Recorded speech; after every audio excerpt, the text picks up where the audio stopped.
Fala galera, Carla Bernardo, tô aqui para compartilhar com você o meu devocional diário e te provar que uma xícara de chá e 15 minutos de estudo bíblico podem transformar a sua vida. Livro de João, capítulo 21, versículos de 15 a 25. Jesus restaura Pedro. Essa passagem é muito conhecida e é muito interessante a gente pensar que é justamente ela que João escolhe para encerrar o evangelho que ele escreveu. João encerra o evangelho, segundo ele, né? Falando mais sobre Pedro do que sobre ele. E por que eu entendo que ele fez isso? Porque o que acontece aqui nesse texto é muito poderoso, é muito reconfortante. E a partir daqui, a gente vê o que vai mudar e o que vai acontecer na vida de Pedro. Esse dia foi muito importante.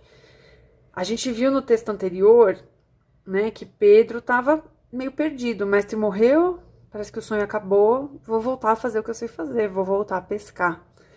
Se você não viu o vídeo anterior, se você chegou aqui agora, esse é o último vídeo do Evangelho de João, graças a Deus, mais um livro completo aqui no canal. Eu vou sugerir que você vá no canal, clique na aba Playlists e vá no livro de João. Começa a assistir os estudos através da playlist. Quando você clica nela, você dá um play, ela começa do primeiro vídeo. Aí você vai estudar o evangelho inteiro de João comigo. Sempre que você for estudar a Bíblia, estude um livro inteiro. Escolhe um livro e leia ele, estude, medite nele de ponta a ponta.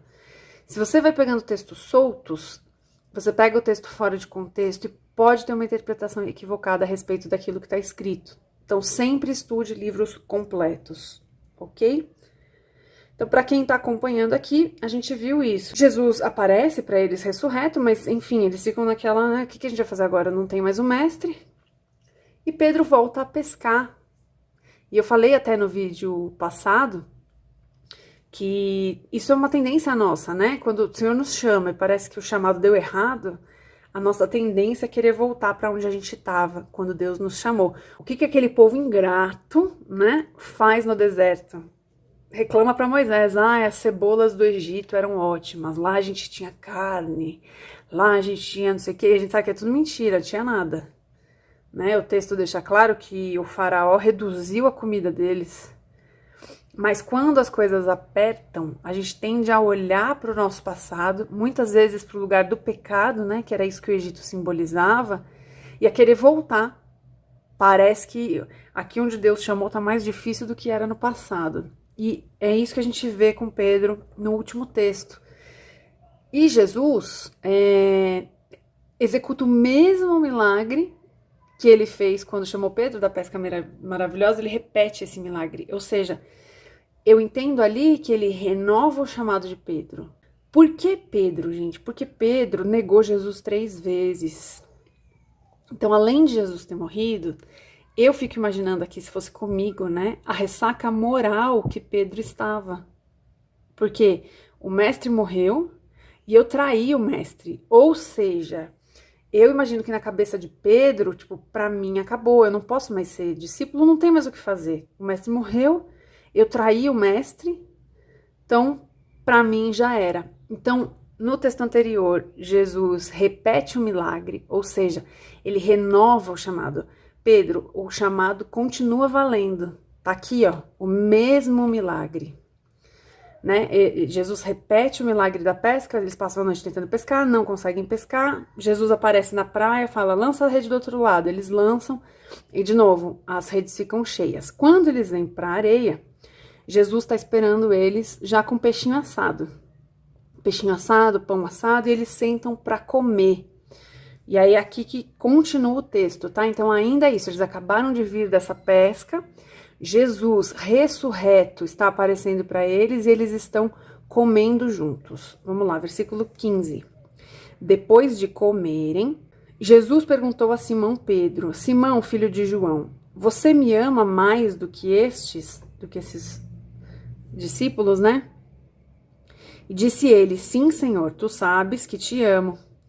Disse Jesus, cuide dos meus cordeiros. Eu vi uma pastora que o ministério dela é infantil e eu achei tão lindo, eu nunca tinha me dado conta disso.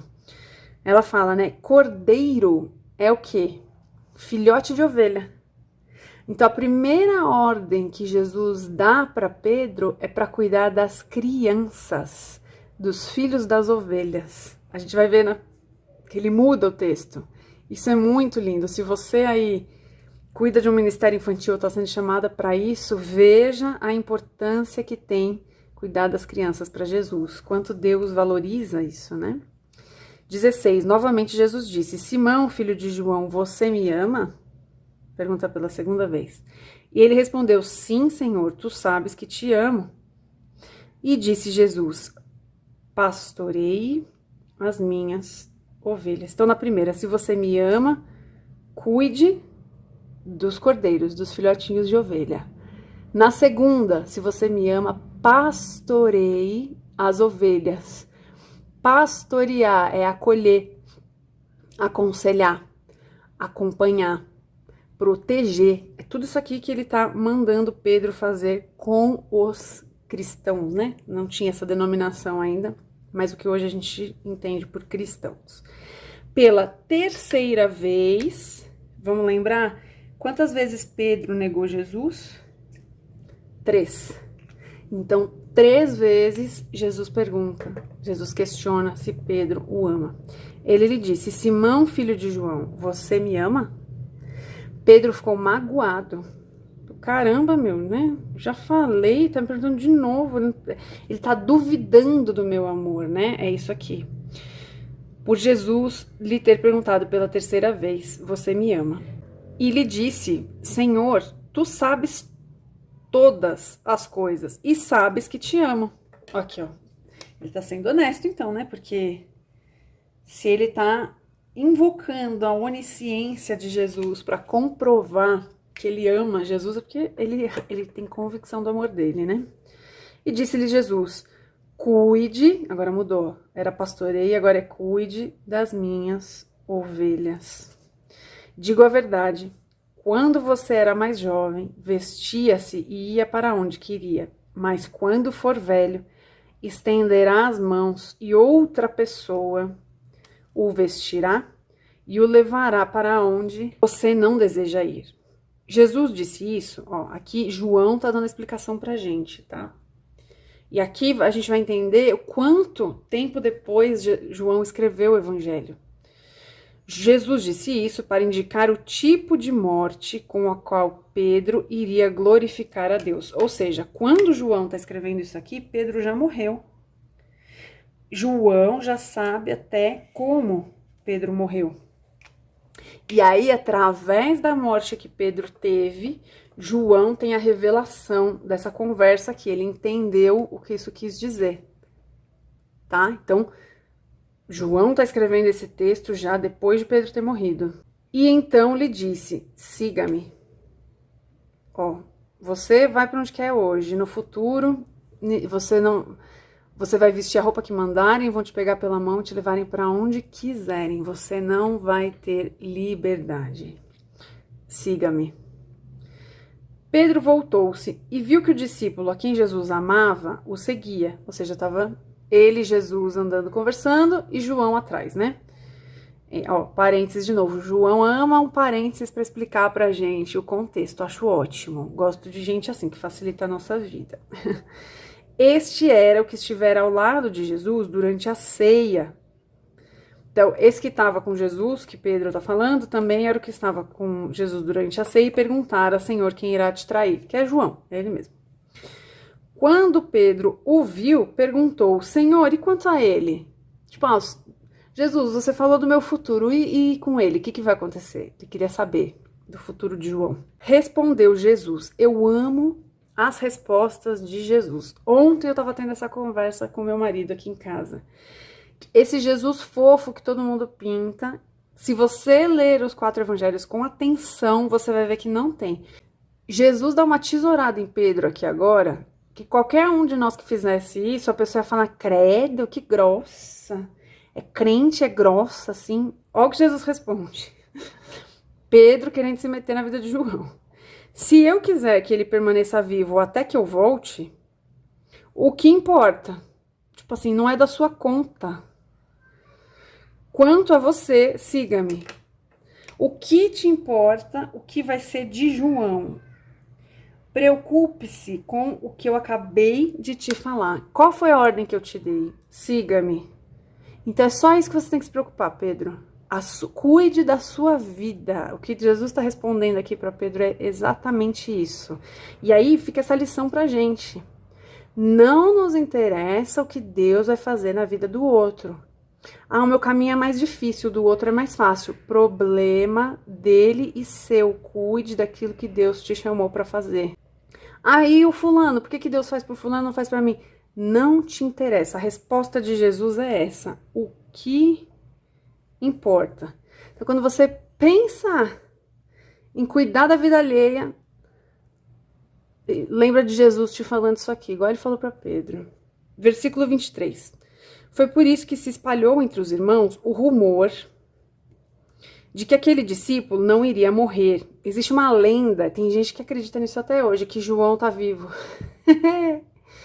Gente, ó, interpretação de texto né?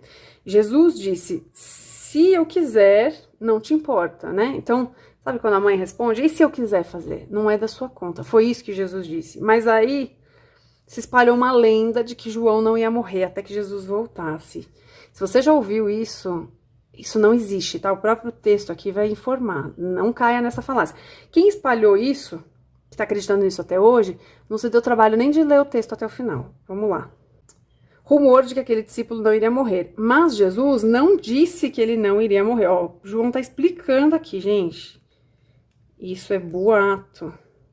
Apenas disse, se eu quiser que ele permaneça vivo até que eu volte, o que importa? Este é o discípulo que dá testemunho dessas coisas e que as registrou. Se você passou todo o livro falando como que você sabe que quando ele se refere ao discípulo que Jesus amava é João mesmo, ele está falando de si. Porque aqui, ó, no penúltimo versículo, João se revela. Então, para quem está lendo pela primeira vez e não sabe, é uma surpresa, né? Você fala, esse desde o começo é o próprio autor.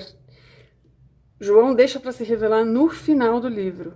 Este que escreve, né, é o discípulo que dá testemunho dessas coisas e que as registrou. Então, esse discípulo aí que falaram que não ia morrer, sou eu que tô aqui registrando o que Jesus fez. Sabemos que o seu testemunho é verdadeiro. Por quê? Porque ele foi testemunha ocular. João estava presente nessas coisas que ele narra. Jesus fez também muitas outras coisas. Se cada uma delas fosse escrita, penso que nem mesmo no mundo inteiro haveria espaço suficiente para os livros que seriam escritos. Tem gente que afirma, né? Diz isso como uma verdade absoluta. João tá dizendo isso aqui como uma hipótese dele, de alguém que testemunhou. Tem gente que aceita isso aqui como uma verdade absoluta, que é isso mesmo, né? Que se fosse escrever não caberia nos livros do mundo. Eu acho que é uma hipérbole, tá? Porém, eu também sei que Jesus fez muitas coisas. Então, tanto faz, gente. Se é figura de linguagem, se é literal, não muda em nada a nossa vida, nem a nossa interpretação. Não vamos perder tempo com isso, né? Enfim. E assim, João encerra um dos evangelhos mais emocionantes, né, da Bíblia. É muito rico o livro de João. Ele começa bonito, ele termina bonito. É interessante ver esse foco que João dá aqui na restauração de Jesus sobre Pedro. João se revela, mas ele não fala de si, né? Ele podia ficar aqui falando tudo que Deus fez na vida dele, mas ele decide testemunhar o que Jesus fez na vida de Pedro. E como é importante para nós ter esse ensinamento aqui, né? Que se você caiu no meio do caminho, se você negou a Jesus, se você traiu a Jesus, esses dois últimos pedaços do texto, tanto a pesca maravilhosa quanto esse diálogo, te fazem saber que o chamado continua de pé. A gente volta atrás, Deus não. Então, se Ele te chamou, você tropeçou, caiu, se desviou, mas está arrependido e quer voltar, tem esperança para você. Não existe pecado ou erro capaz de te afastar do Senhor para sempre. Não existe pecado ou erro que não tenha conserto com Jesus. Jesus te chama de novo e Jesus te restaura. Eu quero encerrar esse livro fazendo uma oração de arrependimento. Se essa é a sua situação, se você está desviado dos caminhos do Senhor, chegou aqui e quer se consertar com Deus, eu quero fazer uma oração com você para que você volte para os caminhos do Senhor e seja uma bomba atômica no reino, assim como Pedro foi. Senhor meu Deus, eu quero te render graças, Pai, porque o Senhor deixou a sua palavra para que a gente venha conhecer profundamente as tuas obras e o seu caráter. Que o seu caráter possa moldar o meu, Jesus. Pai, eu te peço perdão por todos os meus pecados. Te peço perdão porque eu desviei de rota, eu saí do caminho, eu fui para longe do Senhor.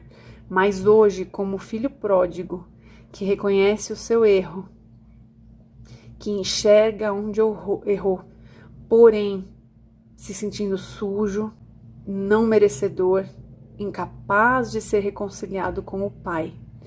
Eu venho pedir, Jesus, que através do teu sangue, através do teu sacrifício na cruz, o Senhor faça essa reconexão de mim, homem pobre e pecador, com Deus Pai, o Criador. Me perdoa, Jesus. Faz tudo novo, me dá uma mente nova, um caminho novo, e que eu possa cumprir o projeto para o qual o Senhor já me chamou, porém eu me desviei dele. Eu quero retornar, Pai, para os teus braços, para o centro da tua vontade e para aquilo que o Senhor me chamou para fazer. Em nome de Jesus. Amém. Que Deus te abençoe.